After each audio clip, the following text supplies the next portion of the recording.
Қайырлы күн достар. Сіз айына қанша табыс табасыз? Айына кем дегенде 1 миллион теңгеден астам табыс тапқыңыз келеді ме?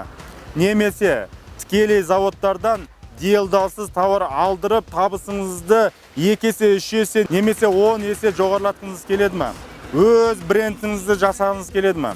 Егер осы сұрақтардың жауабын білгіңіз келсе, төмендегі сілтемені басып, өз номеріңізді қалдырыңыз. Небәрі 5 орын қалды. Кездескенше достар.